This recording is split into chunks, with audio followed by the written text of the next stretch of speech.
Entonces voy a pedirles algo que me haría completamente feliz. Tengan la misma manera de sentir, el mismo amor y las mismas metas. No hagan nada por rivalidad ni orgullo. Sean humildes y cada uno considere a los demás como más importante que a sí mismo. Que cada uno no busque su propio bien, sino el del otro. Piensen y actúen como Jesucristo. Es la mis Esa es la misma manera de pensar que les estoy pidiendo que tengan. Él era como Dios en todo sentido, pero no se aprovechó de esa posición, al contrario, se quitó ese honor y aceptó hacerse un siervo y nacer como un ser humano al vivir como hombre.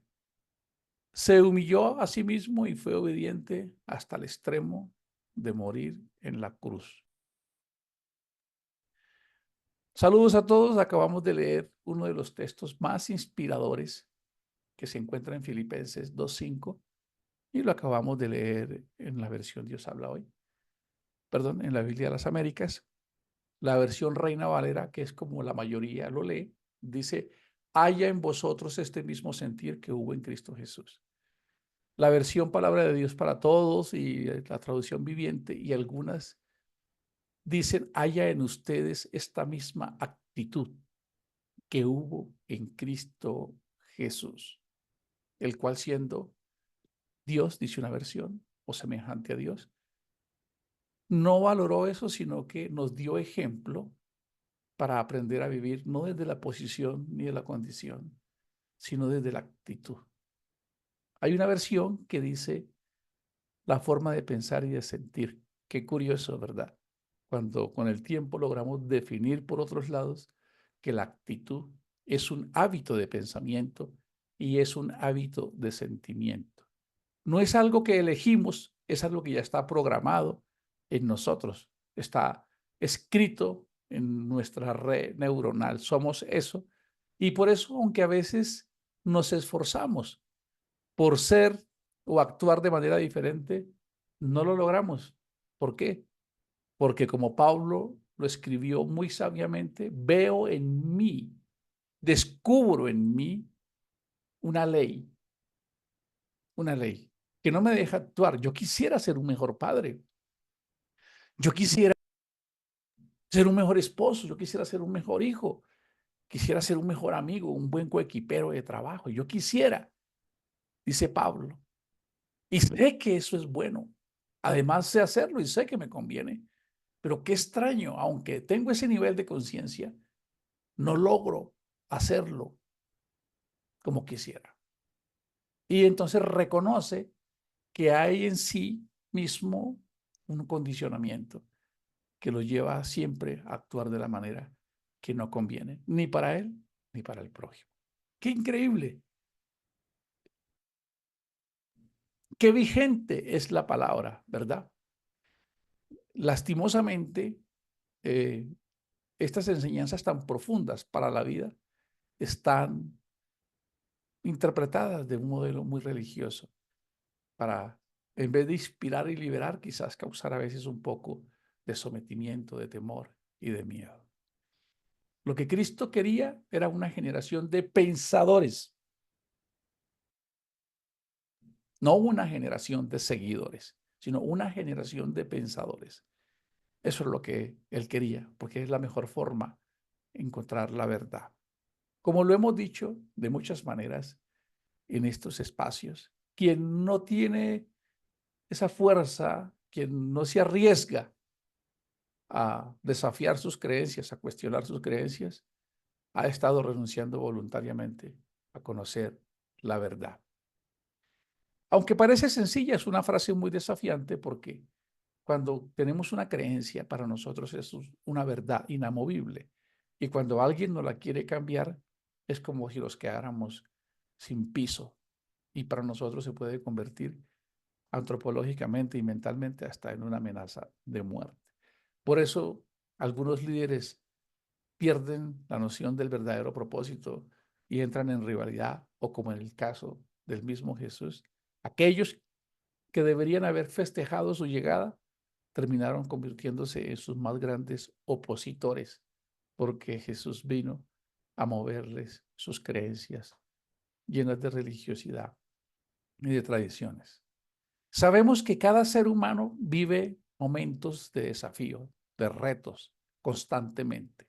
Sus propias conversaciones internas, sus diálogos, sus meditaciones a veces están cargadas de incertidumbre, de un poco de inseguridad, de temores, y llegamos a interpretar a veces que quizás no vamos a poder o no somos suficientes, e incluso hasta sentimientos de culpa.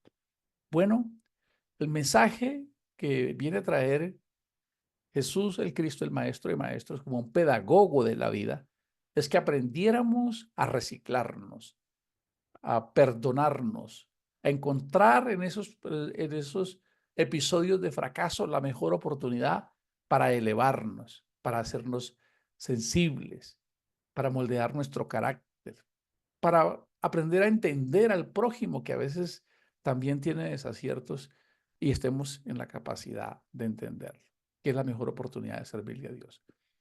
Acabamos de leer este texto justamente para que aprendamos a enfrentar ese tipo de retos. Cuando lo leemos en esta versión, vemos al apóstol Pablo, que parece un entrenador en gerencia de vida, dándoles cartas a esta humanidad para que aprendieran a comportarse, ¿verdad? Tengan la misma manera de pensar, el mismo sentir, las mismas metas. No hagan nada por rivalidad ni orgullo. ¡Wow! Sean humildes y cada uno considera a los demás como más importante que sí mismo. Que cada uno no busque su propio bien, sino el de los demás. Qué profundo es esto.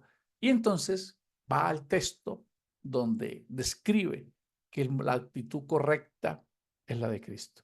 Cuando lo leemos en la versión Reina Valera, dice que ninguno tenga más alto concepto de sí mismo que el que deba tener, que no busque su propio bien, sino que trate a los demás como a superiores. Así que esta enseñanza tiene dos grandes pilares. Uno, la forma en que yo debo relacionarme con las personas, en mi forma de pensar y de sentir, que es lo que significa actitud.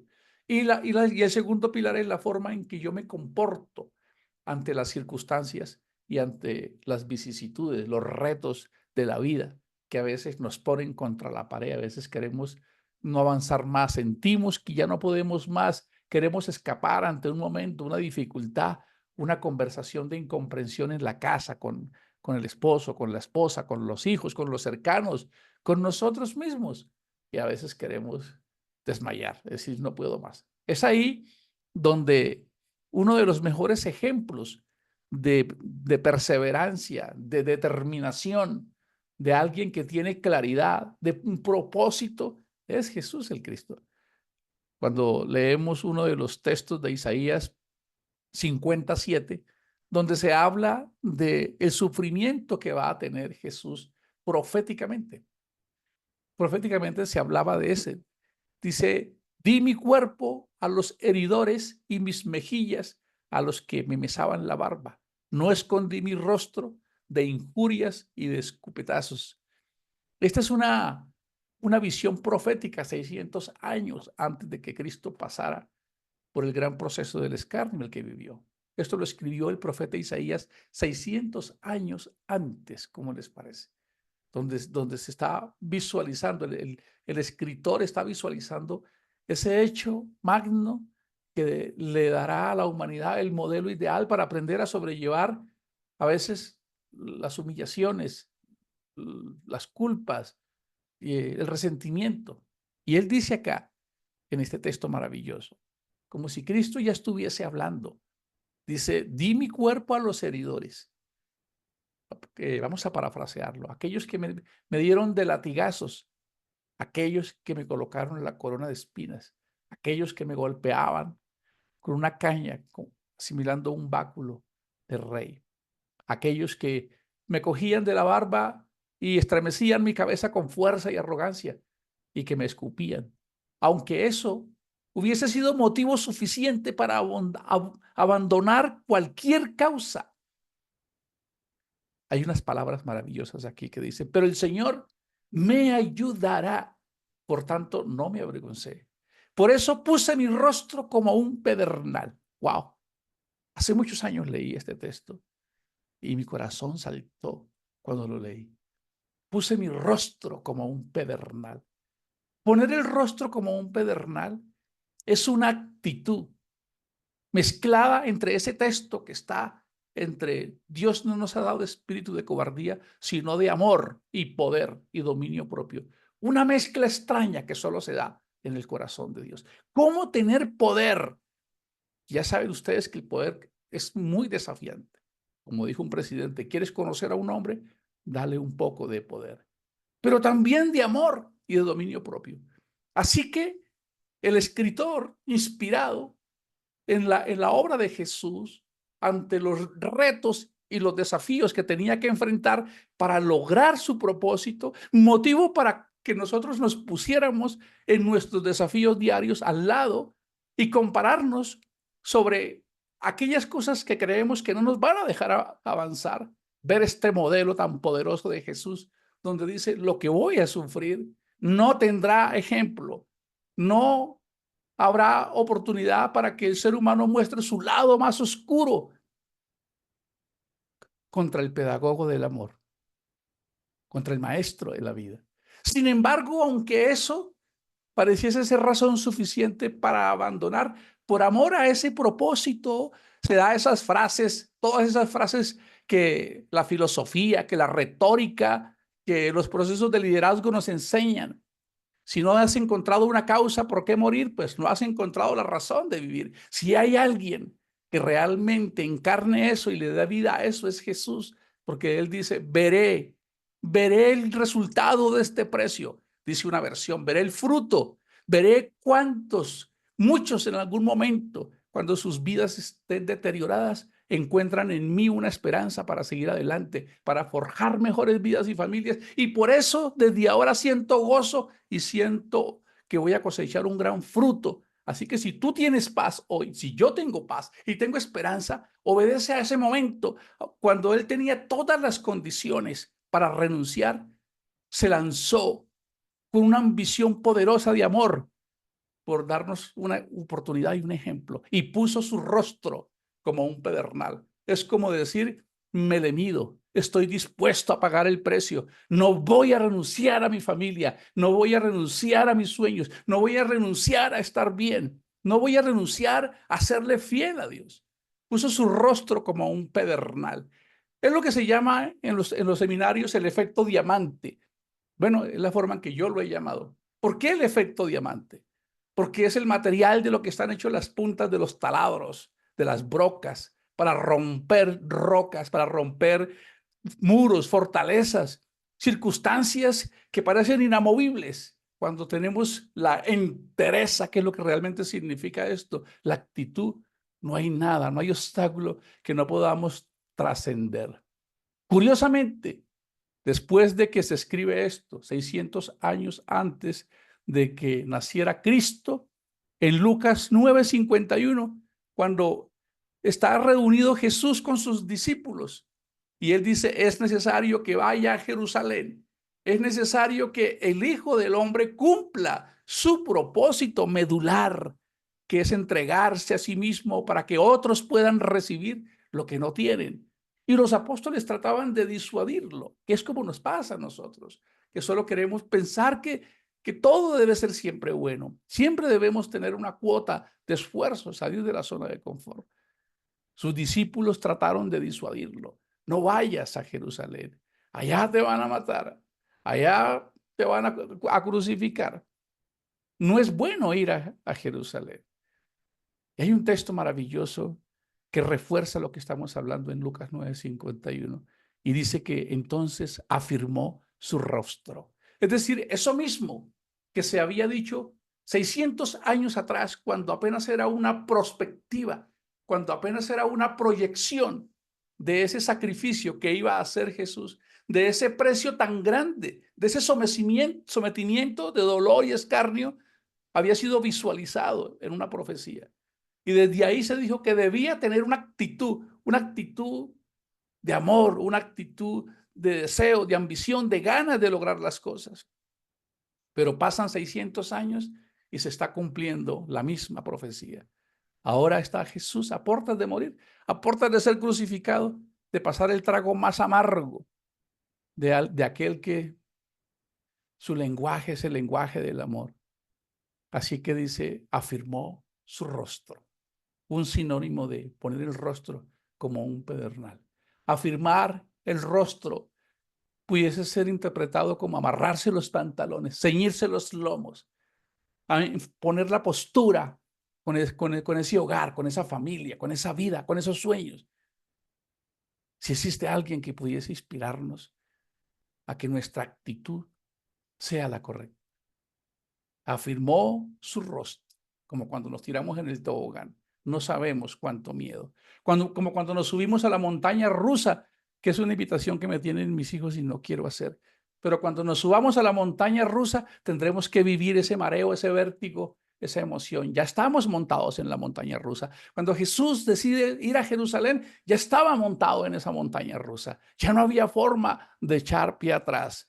Sus noches previas en Getsemaní, su dolor, su expresión, su sudor sumado a gotas de sangre por la rotura de vasos sanguíneos, dejaron ver la presión, el nivel de estrés que sufrió. Sin embargo, esto no lo detuvo, no lo intimidó, porque ya había visualizado, 600 años atrás, había visualizado a través de un escritor que habría fruto, que habrían personas como Winston, como William, como Diana, como Álvaro, como Gio, como Aura Cecilia, como Alirio, como Marta, muchas personas que un día tendrían una fuente abierta que llenaría y saciaría sus vidas, y eso le daba la visualización perfecta para mantenerse firme, dándonos a entender que esa debería ser una de las razones por las cuales no deberíamos abandonar, sino que tenemos puesta la mirada en ese galardón,